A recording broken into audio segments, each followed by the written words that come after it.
let's just jump right into it. Google Search Console and indexation. Now, Jill, before, as we kick things off, what is indexing a page or a website? So pages that are indexable are pages that can be crawled by Google. This allows Google to analyze your content and the meaning of that page.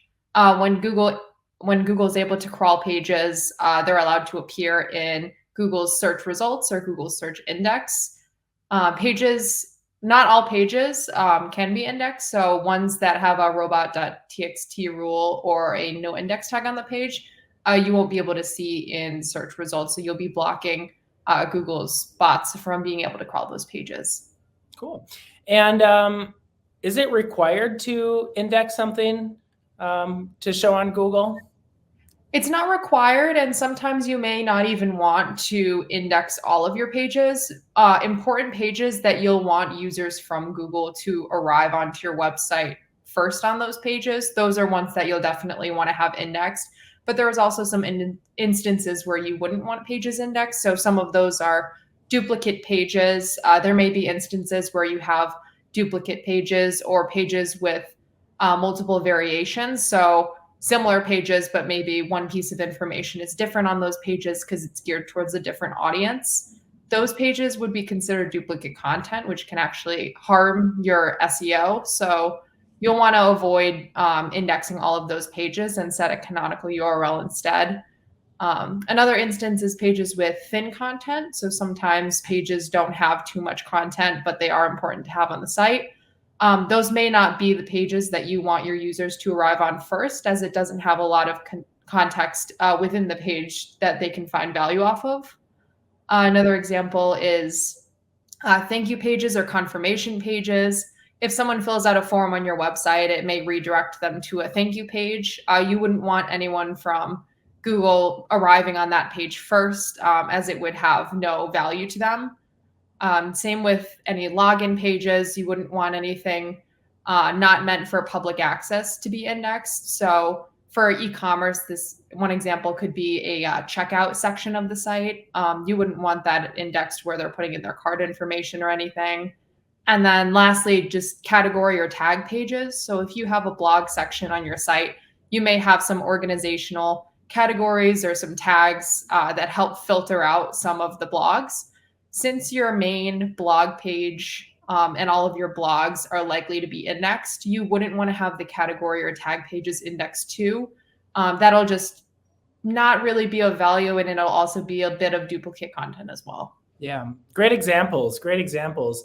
Because yeah, a lot of folks, when they have a website, they're just like, okay, let Google access everything. And actually, there are pages that you definitely don't want to have access to because it could have a lot of sensitive information, or if it's not going to help you from an SEO perspective, prevent, in this case, Google. And also, if you have great content, but for whatever reason, Google isn't able to access this, make sure that you formally request indexation. So yeah, great. Thanks for sharing that. And for anyone who's listening, feel free to drop any comments in, and we'll do our best and try to answer those. So we talked about indexation. Let's move on to Google Search Console, which I know you can request indexation from Google Search Console. So high level, what is Google Search Console? It's a great tool. It's especially great for organic performance monitoring and for SEO strategies. It allows you to monitor essentially how Google views your site and also troubleshooting anything that's impacting your site's presence within Google's organic search results. So, for example, if you can't see one of your main important pages in Google search results, that may be something where you look into Google Search Console and you'll be able to see what issue is preventing that page from being indexed. There's a lot of great tools in there, mostly geared towards organic, such as Core Web Vitals, performance, things like that. Yeah, and Google Search Console, I mean, this is one of the first places that I go to check every day. I just love it. There's just so much great information, and the best part, outside of the information that it shares, it's free. It's not a paid platform. There's a lot of great tools out there like SEMrush, which we also subscribe to. But yeah, it's free. So let's jump into Google Search Console a little bit more. What are some of the tools available? So some of those tools that you see on there, Core Web Vitals, that measures how user-friendly your website is. So that has a lot to do with loading performance, interactivity, visual stability. These are all key metrics that determine the health of your site and how users are able to access it. Performance, you'll be able to see a big dashboard in Google Search Console that's great for monitoring organic performance specifically. You'll see trend lines for impressions, clicks, site click-through rate, and average position. You can filter the data for specific dates or specific pages or search queries. So it really lets you see a lot of how users are coming from Google into your site. And you'll be able to monitor any SEO strategies that you're implementing there. Yep. And then for indexing, you can also request indexing. So pages that you made changes to recently or new pages, you can ask Google to recrawl those pages or prioritize recrawling them. And another thing is troubleshooting pages that aren't getting indexed. That's another great use of that tool. And then lastly is just sitemaps. You can submit your sitemap to Google straight through Google Search Console. So this allows your sitemap to appear in search results and helps Google navigate your site, find pages, videos, and images. Awesome. So many tools available, and I personally love the performance because we implement so many SEO strategies on behalf of our clients, and you can log into Google Search Console every day or every week, whatever you want to take a look at, and then you can see, are my strategies that I outlined working well for our clients? And if so, keep on doing what you're doing, or maybe if it not, maybe make some adjustments, but it's really fun. And I think even within the performance report, the one I really love is just to see the search queries that you're mapping to and your average position. Always fun to see. Jill, I don't know if you have a favorite report that you like within Google Search Console. Like you mentioned, the search queries are great. They can also help you find high-performing keywords, which are just going to drive a lot of the content that you're targeting. It's also interesting to see what queries and what pages are bringing in most of your users from Google. So it's all very insightful as the performance dashboard. Super insightful. And as I mentioned, there's a lot of other great third-party tools, but the key difference with Google Search Console, one, it's free, but two, it comes directly from Google, so it doesn't have to rely on web scrapers that give really good directional data. This is data that's coming right from Google.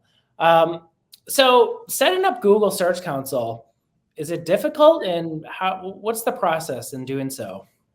It's pretty easy to set up Google Search Console. You don't need a lot to set it up. Essentially, there's two options. You'll just have to choose the property type, so either domain or URL prefix to set this up.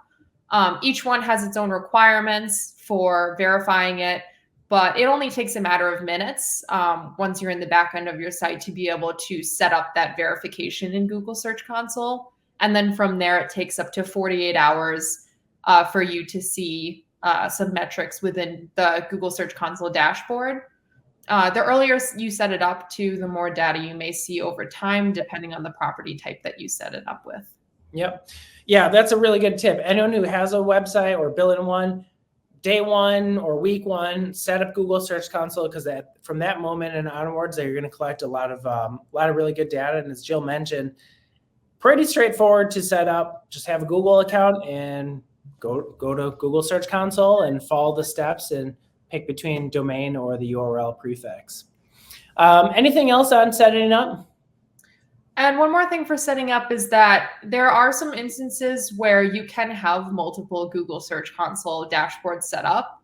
This comes up in a few different ways. So sometimes you'll see a business that has had their Google Search Console set up by someone who no longer works for the company. Mm-hmm. If you set it up through a domain property type, you'll be able to find any hidden Google Search Console dashboards that you might not know about. You'll be able to see the users and permissions in there, and you'll be able to even remove properties if you need to. You can also set them up intentionally. So if you want to see total website organic performance, you may set up the domain property type Google Search Console dashboard, but you may also want to see just organic performance for a specific subdomain. So that's when you'd set up a separate Google Search Console dashboard. They won't impact each other. You can actually use them interchangeably. and they won't interfere with any of the data between them. Awesome. Cool. Super helpful. And this is just an example performance report that we're showing. This is always fun. You can highlight clicks and impressions, color coded over time. Obviously, you always want to see up and to the right. That's what we always strive for.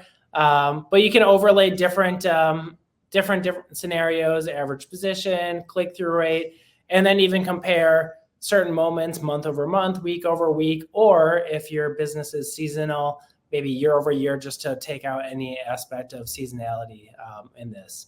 So let's, another very common question that I get, Jill, and I know you probably get this all the time, is what's the difference between Google Search Console and GA4?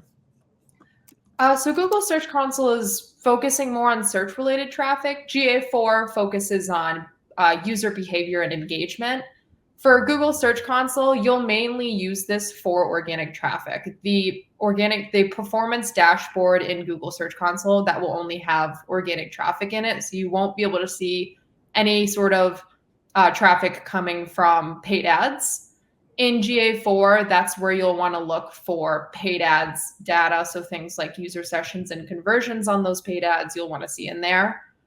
Google Search Console just basically shows you how Google sees your website. If you want to see how users across mediums are engaging with your website, that's when you would use GA4 instead. Yep. Yeah, and really every business, every website should have both of them set up. GA4 is another great free platform. These are all free. You don't have to pay anything, no monthly subscriptions or anything like that. And and just think of it, Google Search Console, that is your reporting just for Google Search and how you're ranking for certain keywords, as well as pages on your website. GA4, this should be like your main reporting analytics for your website. That's going to give data and insights across all your traffic. Where are they coming from? What are they doing on your website? And even just kind of a quick side note for anyone who needs help setting up Google Analytics 4, because it is a little bit more challenging than Google Search Console, feel free to check out our website and then contact us. Happy to advise on that. And our link is right below, just for this banner real quick, because it can take some time, especially when you want to set up different conversion events and some proper measurement there. But enough on Google Search Console. But yeah, this is super helpful on the key differences between the two. But the main takeaway, set it up and then you'll have the data. And what we usually like to do is set up tracking.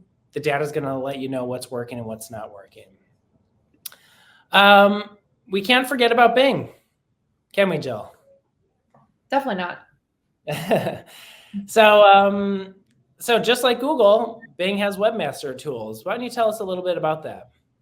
Sure. So Bing Webmaster Tools is very similar to Google Search Console. You'll be able to see in both of them kind of the same thing. So you'll see even on the side there some of very similar options like search performance to Google Search Console. The only difference is that in Google Search Console, you won't be able to see users coming from Bing. In Bing Webmaster Tools, that's where you'll be able to see that data. So if some of your users, if you notice in Google Analytics, are coming from Bing and then some coming from Google Search Console, it might be good to set up both dashboards. They are both free and great options for making sure that you can track your users coming from both search engines. Yep. Yeah, and for whatever reason, the traffic and how you're ranking on Bing can definitely be very different from Google. And that might even be an optimization play too. You might say, wow, I'm getting a lot of traffic from this page on Bing, but Google's not really acknowledging it too much. Maybe optimize it more to get more Bing traffic, or take a look at Google Search Console. Maybe you need to request indexation or things like that. But first, start off with Google, because that is definitely the lion's share of search. But Bing has been gaining ground over the past year with the advent of ChatGPT and all the innovations that they're doing, which we've even seen an increase in search activity. Jill, as we wrap up on this session of Google Search Console as well as indexation, is there any other kind of takeaways or tips that folks should consider on these topics? If you are looking for more resources, we do have a few blogs that cover these topics. I think everything was mostly covered for in here. But it's great. Yeah, great tools for SEO strategy. Definitely recommend setting it up so you can monitor your organic performance. Yeah. And if anyone does need help, feel free to contact us. Again, my name is Ben. Ben at RiseMKG is my email. We can consult, see how we can support. Take a look at our website on the banner below. We do have, as Jill mentioned, we have a ton of unique content that we wrote. Jill actually wrote a fair amount of this content on our website. If you go under a blog and search under search engine optimization, a lot of really great helpful tools.